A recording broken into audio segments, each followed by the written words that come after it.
You're listening to the Cast of Champions, the best wrestling show in the 904. This is Mark, aka BCB Markpedia. How you doing? This is Robert, Slackin' Kraken. Hit me up on Twitter. I guess we're coming into a funeral march this week. That's what that music sounds like to me a little bit. Oh, sounds like TNA. Nice one. Well, we're going to start off with a little bit of news. Paige suing WWE because of issues with her relationship with Dos Caras Jr. Or Alberto Del Rio. Basically, she's upset because of her relationship with Alberto Del Rio. Apparently, they don't want her to stay dating him or something to that nature. I'm not quite sure, but there's conflicting reports. I think it's more they're probably wanting to shorten her contract due to her injuries, and she's going to lose pay out of it. I'm pretty sure that's more what it is. I really doubt that WWE really cares who she's dating because they're not going to put it on TV. She knows she can't tweet about it. It's going to be behind the scenes. So I really doubt that's the issue. Pay docking, yeah. I'm pretty sure that's what it's going to be about. Yeah, WWE's really big about it. If you have an injury, they're going to find ways in your contract to limit your money. But my thoughts with that whole deal is, why do they even care?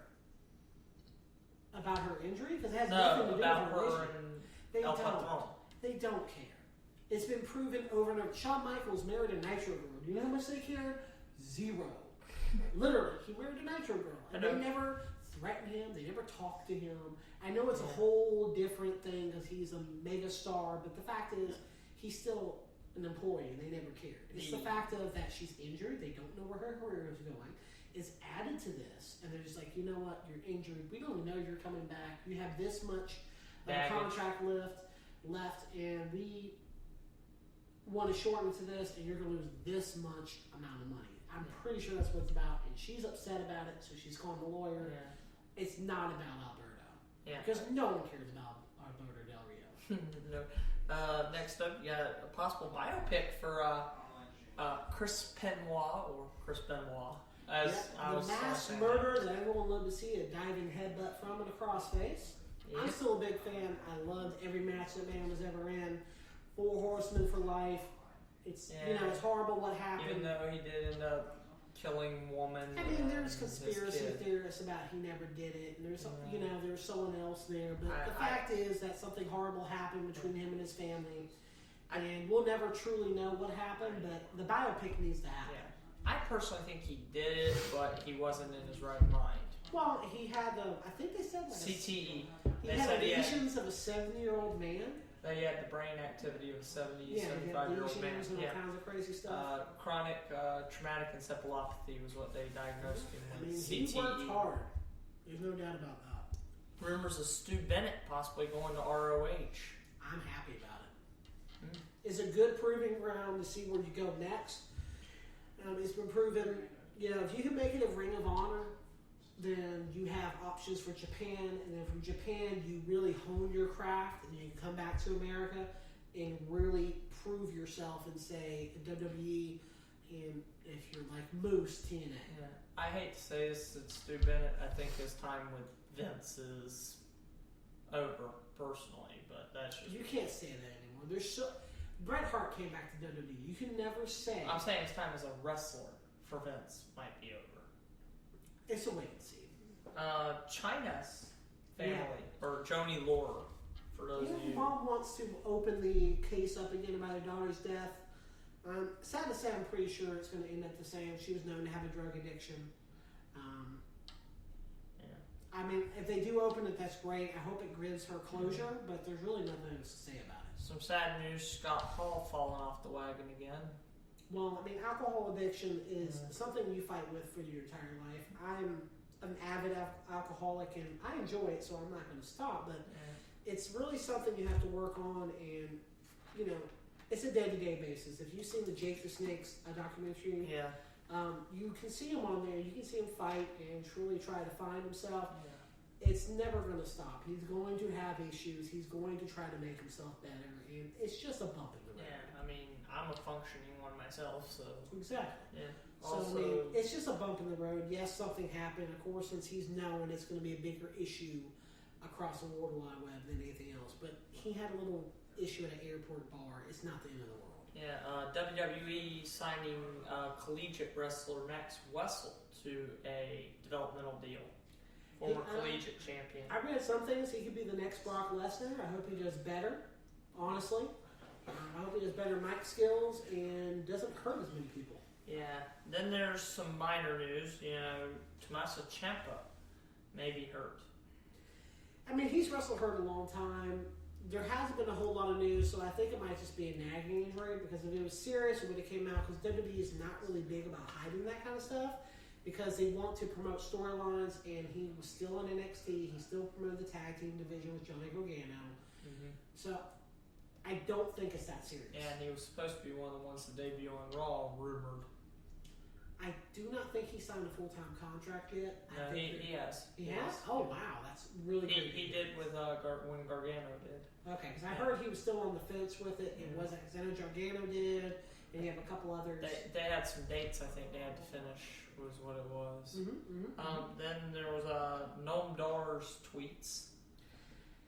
Yeah, I think that's really going to affect him having a contract. That he really likes to be in the positive light with the politically correct.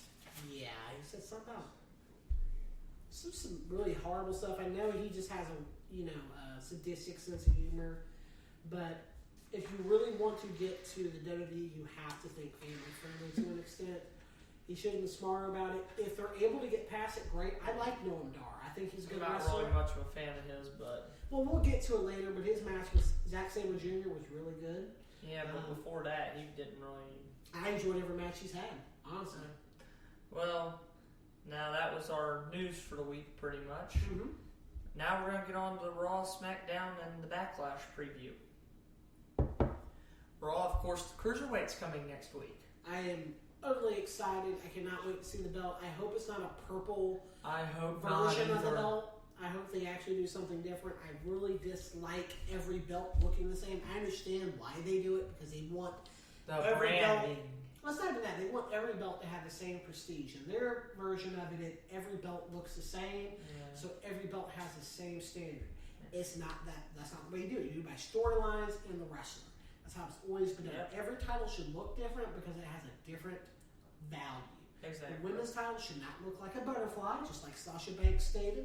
And some people really hate her speech. I loved it. So I know Vince Russo had a big issue with it, but he didn't listen to the whole thing. Yeah, we'll get into that in a little bit.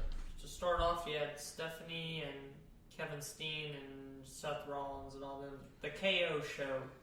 I really love that Owens has the title. I really think they do not see the value in him. They're kind of keeping him as a tweener, when I really think he should be full heel. Like this, he works sadistic, well heel. I'm the best in the world, and they're starting it. Well, that's what they should be doing from the start, because that's who he is. But I think Jericho's going to really hinder that. And I'm a big Jericho-holic. I always have been, always will be. But they're having him do a lot of the mic work, which is wrong. Yeah, because Kevin Steen is actually good on the mic. This man learned English thanks to Stone Cold Steve Austin. So his mic work is golden, just by that standard. So I really hope next week they let him prove himself, just to show what he can do, because they've done it in the past. So I'm not really understanding the storyline. And it's definite Stephanie's on Triple H's side, based off of that segment. Yeah. Then you have Bayley going over Charlotte, which was smart. Her lackey behind her. It was. I'm a big Bayley fan. I really think Charlotte needs to reinvent herself. She's really on the cusp of being the next Flair and then being something that's subpar. So she really needs to find her own character. Yeah, her problem is her character's way too dependent on her being Ric Flair's daughter. And that's the only thing it is. Really, well, I think she's above Ric Flair. David Flair. But her character, rests his soul in whatever faction or religion you care for. But she's really on the cusp of being that, where she's an okay wrestler, but what's going to happen next? If that makes any sense. So I think she needs to reinvent herself, because she has okay mic skills. Her wrestling ability is awesome. Yeah. But her mic skills, the way that she delivers, and she kind of looks like a dude. Well, I always say that she has a bigger set of balls than her father. Yeah. Well, the next one, the return of Believing. I love it. He works great as a heel. I love Bo Dallas. I like him. He's fun. And the way they're doing him is a lot better than NXT. Because what they did is they had him in a character that wasn't a heel in NXT, but it developed into that based on the crowd. It says, like, hey, Bo, be a heel. Be a true heel. And he's great at it. He's showing what he can do. I mean, it's a family trait. Look at his brother Wyatt. Yeah, Bray Wyatt's a heel, a natural heel. Very good. IRS was a good heel. Yeah, Mike. But he never Mike got Rotunda. the chance. Yeah, Mike Rotunda got held back by the fact that he was put as DiBiase's. I think it was the bow tie than anything. But the fact is that the family has the ability to be a heel. And of course, Blackjack Mulligan, just the fact that he was 6'9" and about 350 pounds, made he him was natural. top tier. Made him natural enough, and then So- Barry Windham, natural. So I heel. really want him to have the IC title within the year. Yeah, honestly. well, I don't have a lot of faith in that happening. It's not that I don't like Bo Dallas. It's a good start. But I'm saying it's the fact that I know WWE is not as high on him. Well, the fact is that Bo Dallas, the state of WWE, you cannot say anything what's happening. You have Johnny Gargano now. You have so many little guys now that are there now that have the ability to get on top card. I mean, you have Fertile Devitt, also known as Finn Balor, who was the first Universal Champion. Fergal Devitt. So, I mean, you have anything Not that's that a I possibility. agreed with the decision, but still. But continue. Seth Rollins going over Chris Jericho. Who Great cares? match. Well, but Great who cares though in storyline and reality? I thought it was great. You have Jericho, who's best friends with Owens, going against Rollins, and you have Rollins I as liked being known the as the match. face. I liked the match, but I'm saying it's kind of one of those things. It's like, Did you not even pay attention to the psychology of the match? You had Jericho as the heel, yeah, Rollins as the face. The crowd popped for the pedigree. They have not done that yet. yeah. So he is a true face Yeah. thanks to Jericho. Okay. It was a smart book. It promotes him as a face, and so Yeah. it's smart booking. It's building him as a true face. All right, I see it. He had a great heel run, and he can have even a better run as a face, which I never thought possible. Next up, Sheamus going over Cesaro again, which I'm starting to wonder if they're souring on Cesaro. Well, I mean, we'll get to SmackDown, but he did get over on Sheamus on the last match. I was really afraid he was hurt. There was reports he was hurt. No, actually, Sheamus is 3-0. No, he did go over. I read the reports there. I did too. I swore. Well, I might be wrong, but I could Yeah, have said it said Sheamus the beat fourth Cesaro match last was week. Cesaro. And they had a match on SmackDown, I could have sworn. No, not on SmackDown. Well, I might have read it wrong. I apologize. Let's see. The Colognes going over on Team Soft. It was smart. I mean, the Colognes, I don't think they had a win since they got there. They've won a couple matches cheap. Well, I didn't know that much. But I think it was smart because I don't think Team Soft has really lost a match.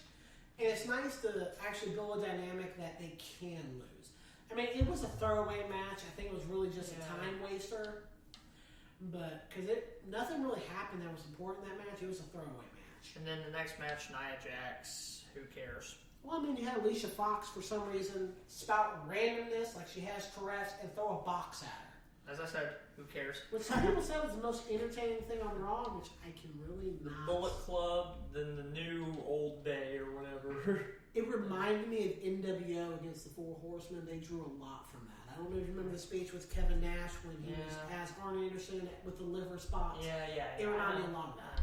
The next one, making Darren Young great again, going over Jinder Mahal. Who It was a cares? throwaway. Jinder Mahal, he's there for a paycheck. He knows his position. Yeah. He is Job Squad 3.0.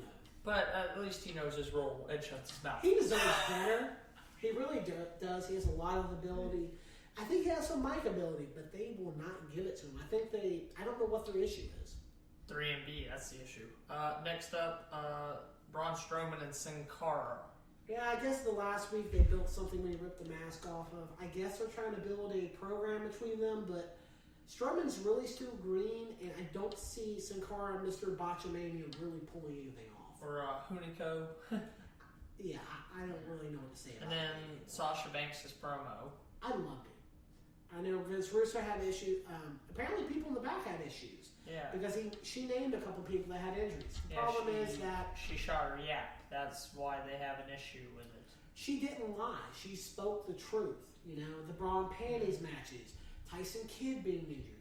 She's trying to promote that things happen in this industry that you cannot control, and you have to come back from it if you can. That's all she's trying to say. I liked her speech, but I'm saying I understand why they had a problem with it in the back was because they see it as doing what's called breaking kayfabe. Kayfabe is dead. In this day and era, every wrestling fan that's a true wrestling fan knows kayfabe is dead.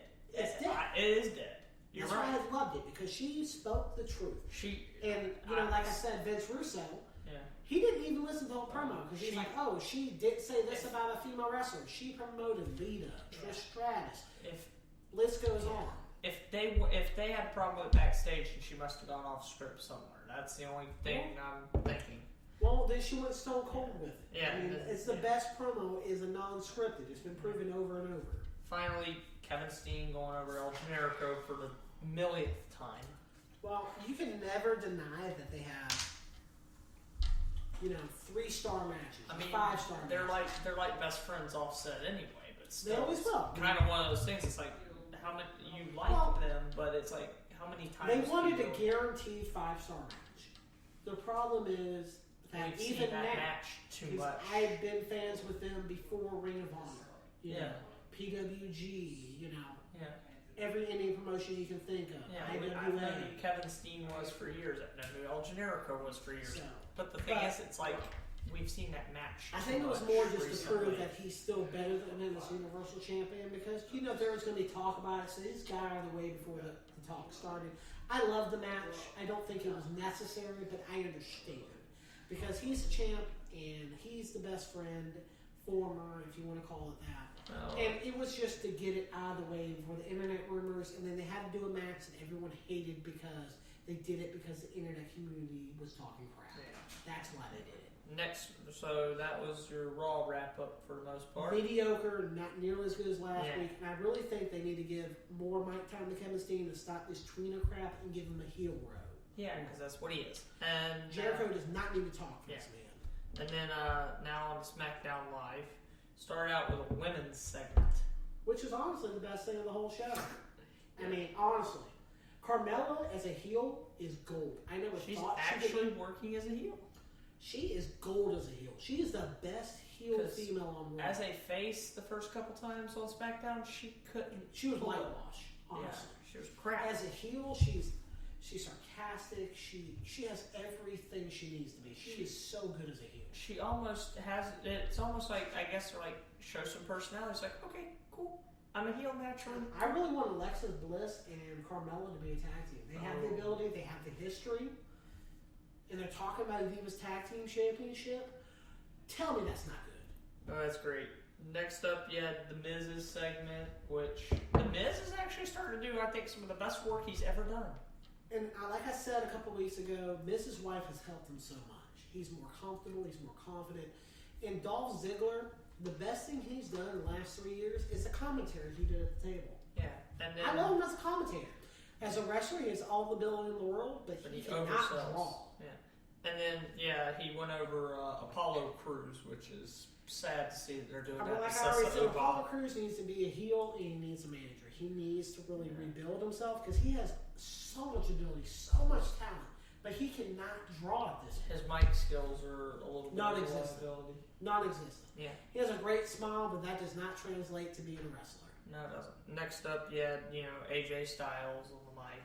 I mean, I understand why they did the whole rope bit with Dean Ambrose the previous week, because it gave him the ability to go, I'm better than this, I'm not going to let anyone down me on this. So I was very, very surprised and very happy with his mic work this week, because he went off on some random dude with a headset and he broke some dude's phone in the hallway. He's showing that I'm better than you, and I'm not going to let anything stop me in this industry. And that's how they should be booking Kevin Steen on Raw. Well, like I said, hopefully next week they actually smarten up. I mean, Triple H, I'm surprised he wasn't there this week. I think they're kind of milking that before they explain why Triple H did it. But they kind of said it because he's the chosen one. Yeah, and then you had the Usos. Second best thing to happen Raw, but it's about a year late. You mean SmackDown? Yeah. Well, the Usos, a year late for them. Oh, yeah. It's about 2 years late. It's about 2 years. I'll say a year, because when Roman really started to get hit with all the boos and the hatred. It was about a year ago. The People were getting tired. Usos, basically suffered. Yeah. And then the Wyatt promo. Wyatt tried, but Orton's not standing up to where he should be. Orton doesn't have it anymore. And Wyatt, to me, I have not enjoyed Orton since Evolution. I don't know why they keep pushing him. I know he has great wrestling ability, but his mic lineage. Well, he's also third generation. I don't care. Bob Orton only got over because of the arm cast. Yeah, because of whacking people with an arm That's cast. literally the reason why the man got over. I mean, Orton has not been anything since Evolution. I never liked his Undertaker matches. I never liked the what was the group with Cody Rhodes? The Legacy. Legacy. I never liked him that. and DiBiase Jr. Yeah, who's a preacher now, if I remember right. Yeah, he is a man of the cloth now. Oh, that's fine. He can do that in his underwear on the stage at a church. Yeah, Randy Orton did a promo later on. It was hard. Yeah, it was. It's I heard something about snakes, and I fell asleep.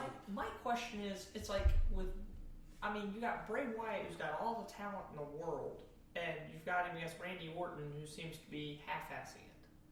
He's They so need mediocre. They need to go ahead and just let Bray Wyatt squash him now, because if Randy Orton's going to half-ass this feud, they need to make Bray Wyatt look like a badass and have him squash him. The only reason why the Brock Lesnar and Randy Orton feud didn't look that bad is because they both half-assed it. Yes, and then you had the 6-woman tag, which I really don't. Yeah. I think it was the best match of the night. You know my thoughts though on 6-8. I mean, I like trios wrestling when it's done, as actual storytelling, trios match wrestling. quality was the best match of the night. Which is sad. Which is a sad commentary. But I like that wrestler. Natalia's really stepped up her game in the last year. I've liked Natalia for years. Yeah, but that's for other reasons, sir. Not just that. The fact that she is also the first female graduate of the Heart But her Dungeon. wrestling ability is not really shown to this year, in my opinion. Well, because I don't know if she has to drive because of her husband. It's not that. It's the fact they haven't really ever let her do what she can actually do for years. She's got a chance and chance over it. No, but I'm saying, when I say that, I mean like her wrestling skills, not her actual mic skills. And all I that. disagree. I mean, recent history, I agree to a point, but she's had the chances in the past and has not really shown the ability. I think this year with the heel, she's really getting the better mic skills. The wrestling ability is really showing. She's a natural heel to me. But I think it's her first time as a heel. I always thought she would work as a natural heel because the Hart family was always naturally heel. Well, to an extent, Bret Hart never wanted the Harts ever to be heel because of the merchandise sales and everything. Yeah, but the problem he fought that is, hard. But the problem is, Owen was naturally. Oh man, Owen Hart, I still miss that man. Rest I wish in he never peace. hit that ring post.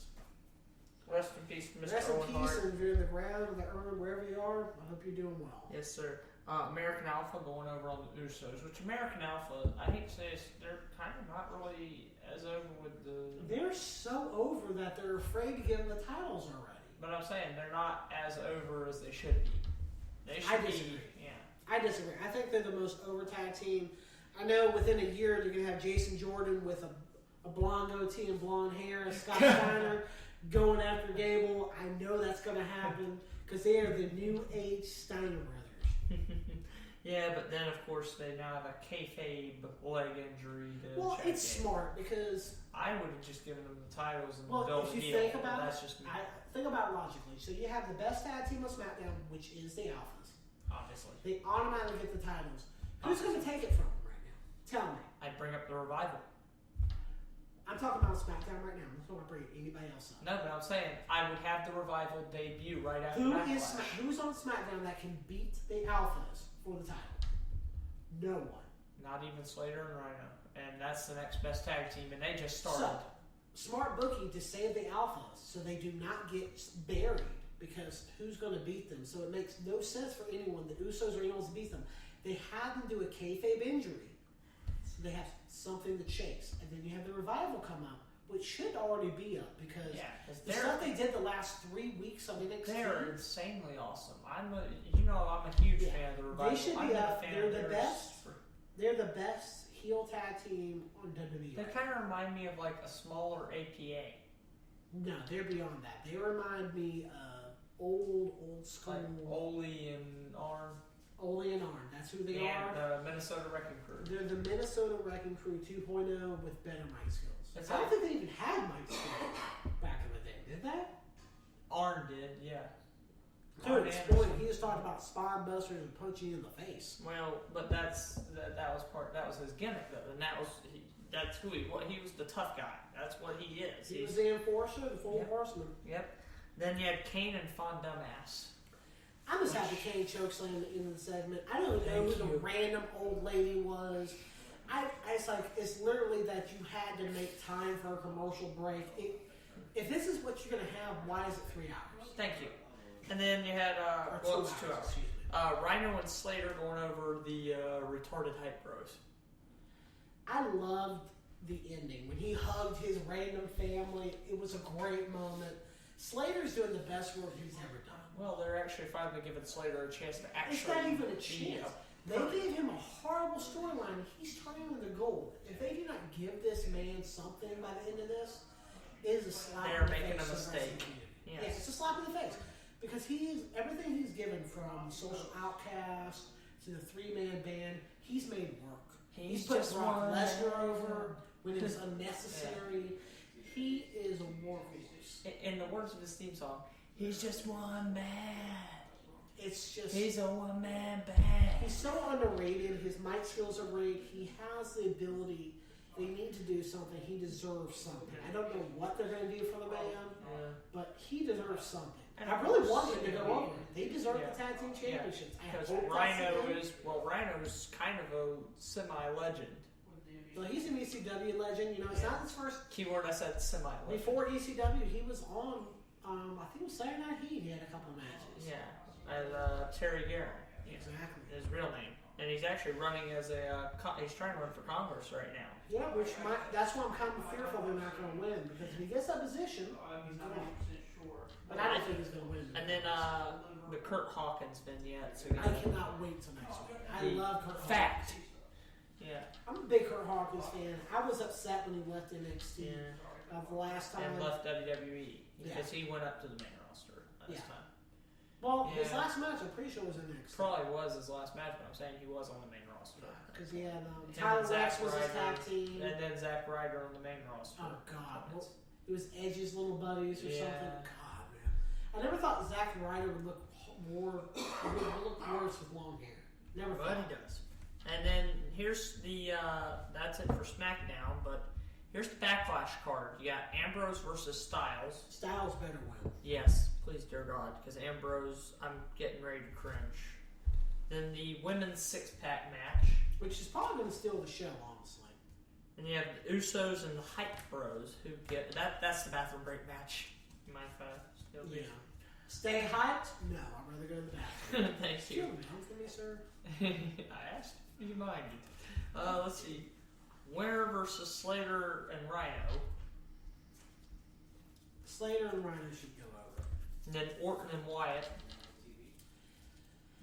I really do. I'm expecting the Wyatt to go over, but I'm not going to hold my breath. And then Miz and Ziggler.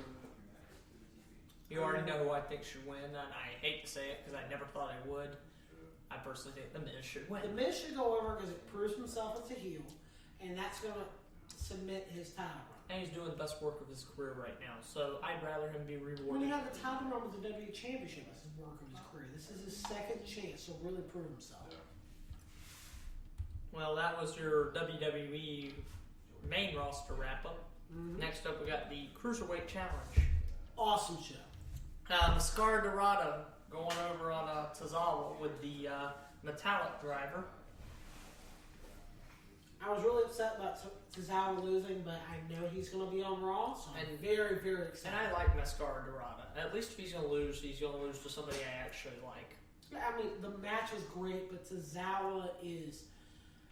He's something you don't see every day. His ability to get over the crowd, they haven't done it yet, but he does this random yelling thing on the independents that really gets people behind him. Yeah. His random chop, then a punch in the face, it's just he gets over with people that you do not see in today's wrestling. And then Kota Ibushi going over on the Brian Kendrick finally. I really love the end because you get to see Spanky and the American Dragon have that moment because they both realize it's over. And they both know that it was a great moment. I mean, I've watched them both since Ring of Honor since, I don't even know. Yeah, but he needed to lose about 2 rounds ago. I'm I sorry. agree. I have no problem with Brian Kendrick himself, but still, he's I old. don't like his and matches. I do not like any match he had. I mean, the best match he had was the Raw. I thought he broke his neck. Yeah. Because he dropped it like there was no protection. It was directly on his neck. I thought he broke Kabushi's neck. Yeah. Well, thankfully he didn't. Then Zack Sabre Jr. going over Noam Dar. Great match. I mean, you and I disagree on Noam Dar, but we agree on Zack Sabre. I like Sabre. I'm not a fan of Dar. They're great friends, and Noam Dar has a very unique moveset and has some great mic skills. Yeah, because that's what I was saying. That's why he must have gotten it, because the wrestling skills, I wasn't really impressed with the matches that I was seeing with Noam Dar. So I'm like, he must have good mic skills, or they wouldn't have him. I think it was the best match he's had so far. Definitely. But I really enjoyed it throughout. And then the last one, Mr. Perkins, TJ Perkins, going over Rich Swann. Holy crap, that match. Yes. Mr. Dab himself, which I hate dabbing. It reminds me of the Flintstones, honestly. You mean Rich Swann? Well, he did that too, but Perkins. Perkins is known as Mr. Dab, I think that's what he said. Also known as Puma and TNA. Yep. He's had so many different things over the years, but it was a great match. I know Rich Manic, Swann's going to Raw anyway. Yeah, so. and then of course you have TJ Perkins, Manic, Suicide, Pinoy Boy. Yeah. His multiple different... I really want, at this point, I think Perkins should win the whole thing. I hope so, actually. Because now that Swann's out, I really just want Perkins to win it all. I'm wanting to say he's supposed to be going up against... In the semis, I believe it's going to be Mascara Dorada and Zack Sabre. And then the other match is supposed to be, I believe, Ibushi and Perkins. I know Ibushi's probably not going to win it because he denied a contract, but it's still going to be a great match. Then we got NXT. This week's NXT Roundup, the Mighty Don't Kneel defeating Nice and Daivari. Also known as? I'm not going to say it because I think it's the okay, worst Australian tag area code, because I don't even remember what it is, but I love TM6. Ah, dang, now you got me to say it. TM61. But I think Daivari got really lost in the match. I think his biggest issue is not used to tag team, maybe, because Nice really showed his ability as a tag team. Nice has been in a tag team. Daivari has no experience as a tag team wrestler. If you look, but as a wrestler, he didn't show if he was a face, if he was a tweener, if he was a heel. He was just there. It was a. I don't know what his issue was. If he just did not know how to promote himself in the match, but he got lost. It was forgettable. In his CWC match, he was very easily portrayed as a heel, and that's the thing. Naturally, that did not show on the next. Yeah, on the indie circuit, he's been heel pretty much the entire time. I couldn't tell what he was. I know he was Nice's tag team partner, but honestly, Nice he carried the match for the man. Yeah, and I don't think that's right. I personally think, no, it was also a showcase of Nice a little bit. But then next one, you had Athena, a.k.a. Ember Moon now, going over a jobber. Yeah, I cannot wait for her to do the spinneroonie, or at least do a Harlem Heat tag team, because she was trained by Booker T and his brother. Yep, Booker I really want to do a spinneroonie, then jump on the top rope and do that sweet stunner. Yes, that stunner was amazing. It really was, and it's even amazing live. It's just as amazing live too. Oh, it's more amazing live. Yep. Next up, you had Aries and La Sombra. It was nice to see La Sombra actually get more comfortable, because if somebody has the same speed, I think he really needs him and Bobby Roode was kind of an awkward. Well, Bobby Roode has the speed, but I don't think he was comfortable enough. I thought he could keep up, so I think that was an issue. I don't think La Sombra was confident in Bobby Roode's ability, which was wrong with him. I think La Sombra's issue at this point is he's not used to the time frame. Well, he's also only 26 years old. You know that, right? I know that, but the fact is that I don't think he's used to the time frame of a WWE match or NXT. So he's trying to contain so much in a match, and he's not able to get psychology down. And Aries had to really carry that part of the match. It was a great match, don't get me wrong, but if you look at the psychology of the match, Aries had to carry it the whole way. Aries is a good ring psychologist. He's a specialist at. He's one of the best. And he's so natural as a heel. Yeah. It's not even funny. I mean, granted, I was not a fan of him in Generation Next in Ring of Honor. When he came back to Ring of Honor, I became a fan because I hated his TNA work the first run. hated it. But then He came back to Ring of Honor, and went back even his manager stuff with Kenny King and Red Titus was with awesome. the Midnight Express. Yeah, the All Night Express. All Night Express. I don't know why I said that. Yeah. Which, from what I hear, Jim Cornette really does hate Kenny King. Don't ever bring up Kenny King around Jim Cornette. Jim Cornette's an idiot. He hates Kevin Steen or Kevin Owens. Yeah, but then with Aries, I love Aries. I've always liked him, but the greatest man who ever lived. Yeah, his cape is ridiculous, but it just works. But yeah, the greatest man who ever lived is basically what's made him a career now. Exactly. And then I was happy to see this guy get some time because he's the true developmental type of deal. You know, he's been in the developmental for a couple of years. Mm-hmm. And I know he had to, lose the match, but Steve Cutler.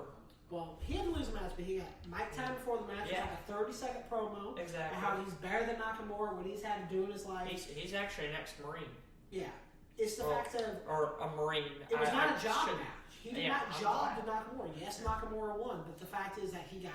You could tell Steve Cutler was there to wrestle. Yeah. Yes, the main focus was Samoa Joe studying the match and trying to, I understand Samoa Joe Nakamura was the main focus of the match, but you knew who Steve Cutler was. Yeah. You knew his ability.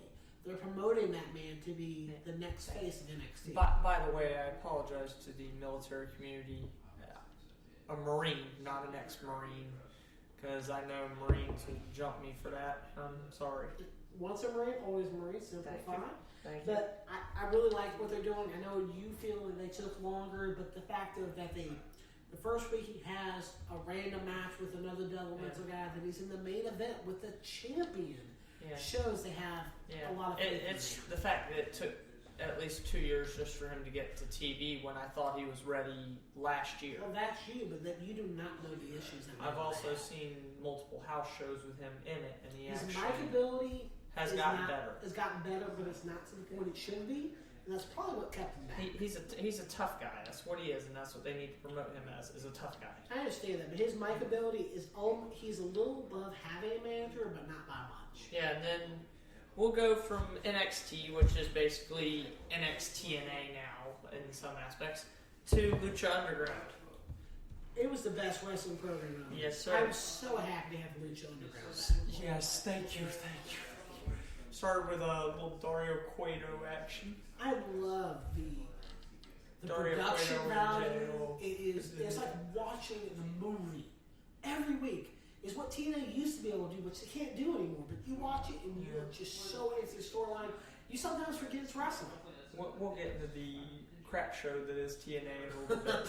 But I love every segment, every part. Johnny Mundo trying to get the championship. Gods of the gift of the Gods championship goes to Talia. Great match against Sexy Star. Actually, I believe Sexy Star actually did retain. She did, but I'm just saying it was a great match. Is what I'm saying. Yeah.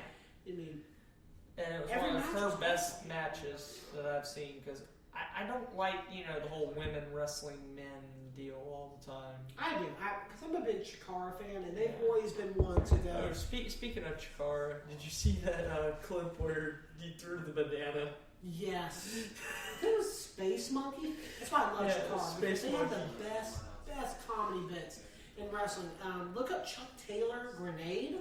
I will. Awesome bit. Chuck Taylor is great at comedy. He's one of the greatest comedy wrestlers in the world. His commentary on PWG is even better. Let's get back to I'm still trying to get into Chikara, but I need to. It's not that I'm not. It's just that I've finally been able to find Chikara stuff. Yes, it's some of the best wrestling. It's TVG, but I can guarantee it's the best wrestling you ever seen. Yep. Best wrestling you ever seen.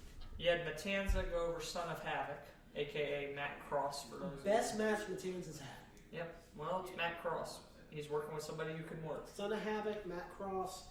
He is phenomenal. Yep. Then you had Sexy Star going over Taya. Like I talked earlier, great match. I think the psychology, everything about the match, because like the little segment they did before in the office built up the match, and they delivered. Bar none. And then the match of the week, arguably, Rey Mysterio Jr. going over Pentagon Dark. It was the most fluid match I've seen in years. I've been a fan of Rey Mysterio for years, and I like Pentagon. Pentagon is a great luchador. It was so fluid. It's like they've been wrestling for years. And to my knowledge, which I could be absolutely wrong, but it's the first match they've had. Unfortunately, we have to go from the best to the worst. Yes, the crap show that is TNA. Started out with the Hardys segment, and Vanguard won, and I was very, very confused. Delete or Decay. Why he wanted a gardener to protect his wife and child. Senor Benjamin. Senor Benjamin. Who cares I about understand Senor it's Benjamin? part comedy. No, I understand the comedy bit of it because it's laughable, but they portray it as serious, which really hurts the brand. Now, I do follow Senor Benjamin on Twitter just for the lulz and that just is for a waste of data. Just for the fact of, just to see if I actually get something off of it, because it's so stupid, it's funny. Well, that's what I'm saying. I mean, their comedy bit trying to be serious, and I think it hurts TNA's brand. Next up, you had Bennett, you had The Miracle, Lashley, and Moose. Bennett really carried the whole segment. Lashley's mic ability has not changed since he shaved Donald Trump's head in WWE. Moose, I swear he's missing the top row of his teeth. I've never seen the top row of his teeth. He shouldn't be given the mic. He should just be a beast. He has not proven his mic ability. I don't know why they're already putting him in the forefront as his own man. I think it was way too early. Yeah, well, it's TNA. And then Broken Matt Hardy going over Crazy Steve. Why were they biting each other? My exact thought. That's like he was drooling and all this other stuff. The match was a throwaway. The best part was Jeff Hardy laughing on the outside and beating him with a boot. Yeah, and then... And I hate Jeff Hardy. But that was the best dirty ending of the match, yeah. And then at the end, there was that creepy little, Rosemary's Baby part. I really enjoyed that. He's Rosemary's Baby. One of my favorite movies of all time, by the way. It's a great movie. It's a great movie.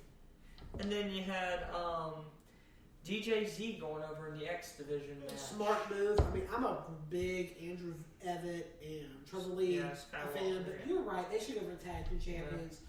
It's too early for them to really split if up. the Hardys go over Decay, they should feud with the Helms Dynasty. But for one, it'd be a natural... It is, but for anyone that is not privy to it, Andrew Evett and Trevor Lee has had some awesome matches on the independents. They have gone each other, Ring of Honor, some independent shows in South Carolina. I can't remember the promotion. PWG, they've had some awesome matches. I want to say Omega, probably.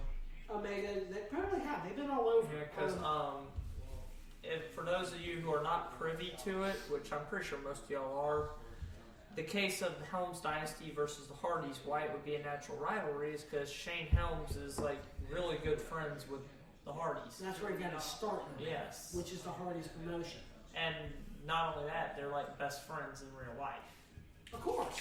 But I just say you should check their grudge matches. They've had some great runs against each other. Just some awesome stuff.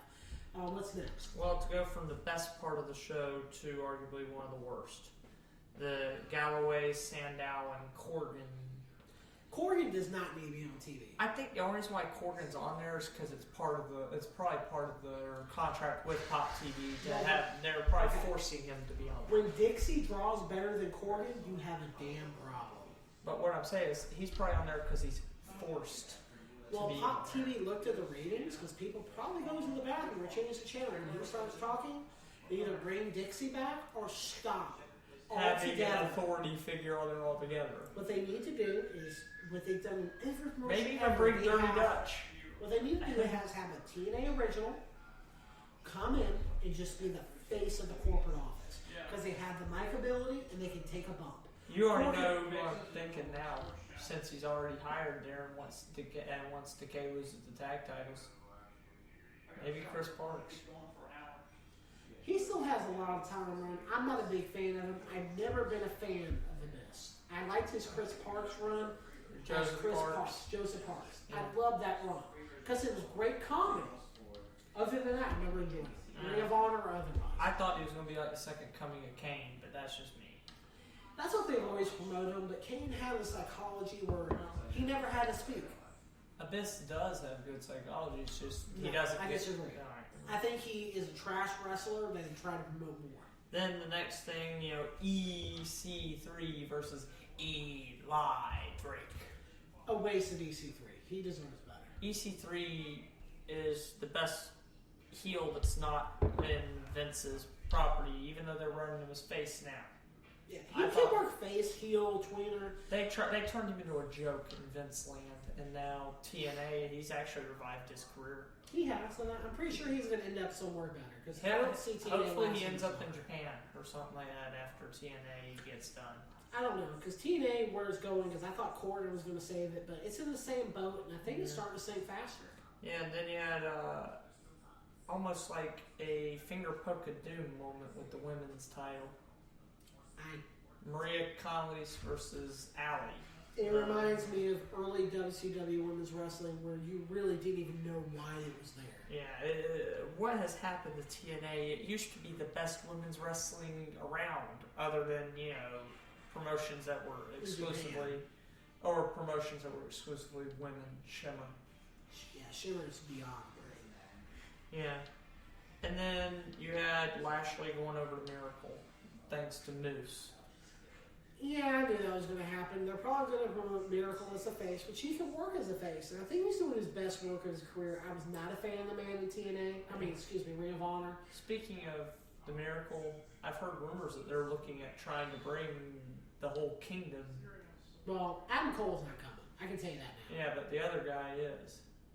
He's coming back to Ring of Honor. Which one? I'm trying to remember. I cannot remember his name. Honestly. Yeah, but the other guy from the kingdom is. He's coming back to Ring of Honor. It would be smart because they're a great tag team. I love the Kingdom. It was a great idea. They're a great heel tag team. They went over in Japan really big. Great stuff, honestly. Matt Taven. Yeah, Matt Taven. That's who I'm saying. I know he's come back to Ring of Honor first. It might happen. I've heard rumors if he wasn't hurt, they were trying to get him to go to. He's supposed to come back to Ring of Honor pretty soon. I've already read reports of that. Well, on a side note, on a parting note, UFC 203 is Saturday. I know you're against it, but I want CM Punk to go over. I've been a fan of the man since Independence, IWA, and beyond. Yeah. Phil Brooks' MMA debut. I hope he loses. I don't. But, he deserves to go over. The man fights for everything the man's had in his entire life. I don't like the fact that he said, if I knew Ultimate Fighting was around, I never would have been a wrestler. That bothers me only because I know he has a bad taste in his mouth. And I know that apparently he's not friends with Colt Cabana anymore because he went to behind the scenes. I don't know the truth of it. Yeah, that's sad. But on a parting note, guys, you can find us on Twitter at Cast of Champions. The O is actually a 0, guys. Also, you can find us on the Facebook under Boldcastify. Also, you can find us on basically any social networking site you can think of. Also, if you have any questions, Mr. Hit me up on Slack and Kraken at Twitter. And Mr. BCB Markopedia. You've been listening to the Cast of Champions on the Boldcastify Radio Network. Peace.